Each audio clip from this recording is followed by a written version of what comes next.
Hey guys, it's Sharita again. So, in this video, I'm going to touch on something that a lot of, mostly women probably will not like. And you know what? It doesn't matter because it is the truth. Now, I'm going to start off by saying this. For those of you that may not like this video, I can totally understand and relate because I was once like you. So you're probably asking yourself now, what is she talking about? This is it.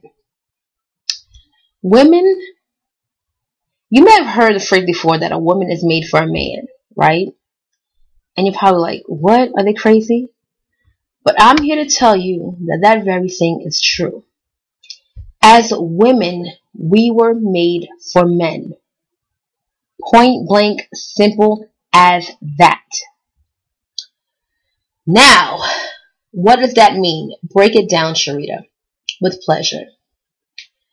In the beginning, going back to Genesis, the Bible clearly tells us this. In the beginning, God made Adam. When God made Adam, he said, it is not good for man to be alone. So what happened? He put Adam to sleep, took Adam's rib out, and created Eve. He created Eve for Adam. So let's go back again. So you make sure you get it really good this time. In the beginning, God created Adam. Okay? God said, it's not good for Adam to be alone. Now, let's stop right there. How would Adam be alone if God was there, right? Because God was there in the garden, they had a relationship or whatever have you. Clearly, what God was saying is there's a different kind of relationship that you need to have on this earth realm. So for those of you that are kind of deep talking about, I don't need a man, or I don't need a woman, I just me and Jesus. Okay, great. Good for you. But let's go with Bible now. And Bible said, wait a minute. It's not good for him to be alone. And that was including, obviously, he was going to have a relationship with God anyway. But no, he needed something else. He needed a woman. Yes, woman. So he created Eve.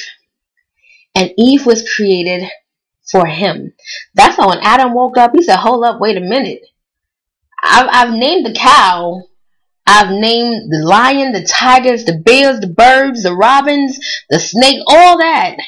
But this thing right here, that's a woman. Yeah, she came from me. That's the beginning. Now, women. What does it mean to be made for a man? Well, one, what you have to first realize is you need to be with the right man. There's so many, and there's not just one particular man in the whole world that you're supposed to be with. Let's make that clear.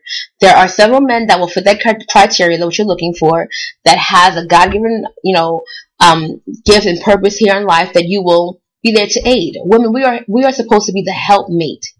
Our job is to help that man undergird whatever mission that God has given him. Hence the word submission. We're supposed to be submissive to our husbands, right?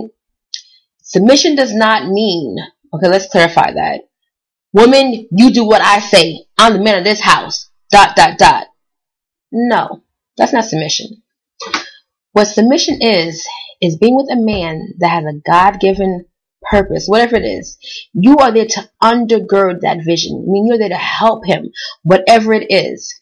So yes, you are to respect your husband. You are to honor your husband. You are to reverence your husband. You are to even praise your husband. If you go and look at Ephesians 5, I believe, in the Amplified Version, and you see all the things that it says you should do for your husband, how to make him feel, women, that is some powerful stuff. I remember reading that thinking, wait a minute, that's almost like they want me to treat him almost like Jesus. That's what it really sounds when you break it down. It feels like that. And in the order that God's created it, this is how it is you, wife, I'm talking about wife here, I'm not talking about wifey, girlfriend, wife, ring on it, marriage license, all that, okay? Wife, you are to submit to your husband as he submits unto Christ, as Christ is submitted unto God.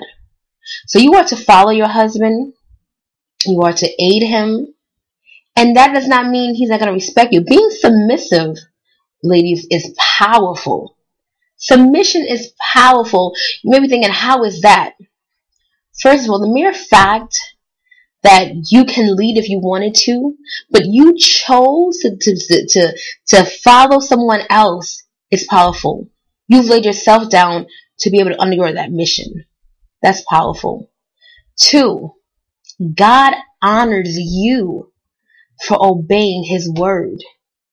And submission is both ways, because it tells you in Ephesians 2, a lot of times, men, most importantly, like to stop right there, that verse where it tells the women to submit to men.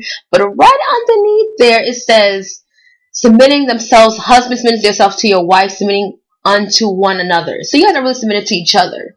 But I want to focus on the women right now.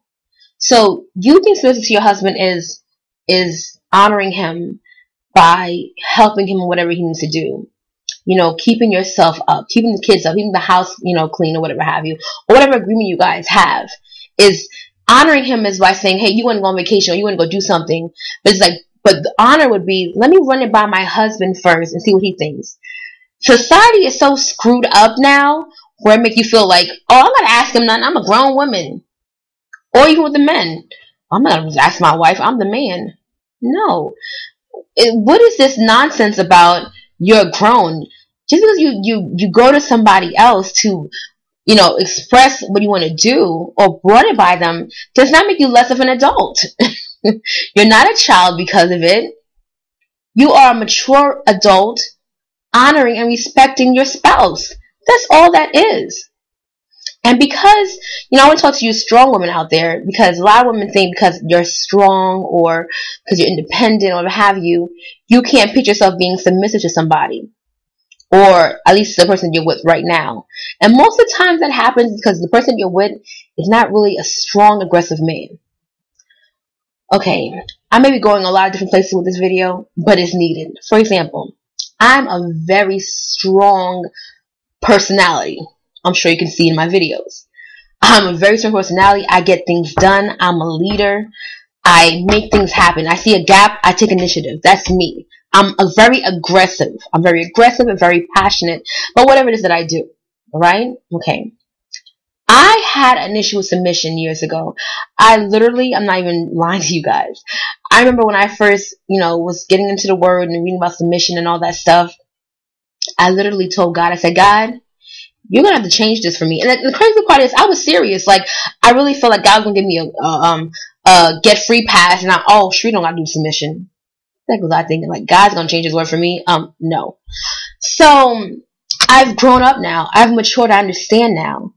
And now that I'm in that place, submission to me is actually something honorable. Like, I almost long for it because I understand my role. I understand my role as a woman. And because I am strong and because I am a leader, that doesn't mean that I die down to all of that because now I have a man leading me that I'm submitted to. No. God created me this way. God created me to be strong-willed. God created me to be aggressive and passionate. Now, with that being said, that's just now going in a different direction. So that way when my husband does come, I'm here to help him. My aggression and passion will be to help him get to where he needs to go, where God called him to be. And I can still be me. I can still be passionate and be aggressive and strong, but with the leading of somebody else. That's powerful right there. That is powerful. I'm telling you. There is blessings, women, wives, and being submissive to your husband. And let me tell you something. When you're submissive to that man like that, like the Bible tells you, and you're reverencing him and honoring him and noticing him and all that good stuff that you're doing for him, do you not think that that's not going to come back to you? Like, seriously. Men are sometimes they want to make themselves seem complicated, but they're very simple beings. We just add all the extra stuff. But men are very simple beings. If you make a man feel like a man, I mean, you really make him feel like a man. You honor that man. You respect that man. You tell him how good he's doing. You got his dinner cooked and all that good stuff. And you make him feel good, I guarantee there's almost nothing that he won't do for you. You're the right man. Almost something. Whatever you ask him to do, they'll be like, oh, yeah, whatever. Because why? You did your part. And that's what's important. And a man, of course, talking about a godly man here, he is to give himself up for you. Give his life for you. So you see, while you're sitting here tripping on being submissive, he really has to more than you, okay? He has to leave, God provide, and take all the blame. He has to leave, he has to give himself up like Jesus gave himself up for us. That's the word, y'all. When you think about that, you're gonna be like, oh, submission, oh, that's nothing. He literally has to, compromise, not compromise. He has to lay down his life, sacrifice his life for you. Just like Jesus sacrificed it for us, that is your husband's job to sacrifice his life for you. He has to treat you as good and even better than he would treat himself. Whatever Jesus did for us, that's what your husband needs to be doing for you. So this video is going way longer than I expected. I'll have more of this to come. So please like this video, subscribe, and I'll talk to you soon. Bye-bye.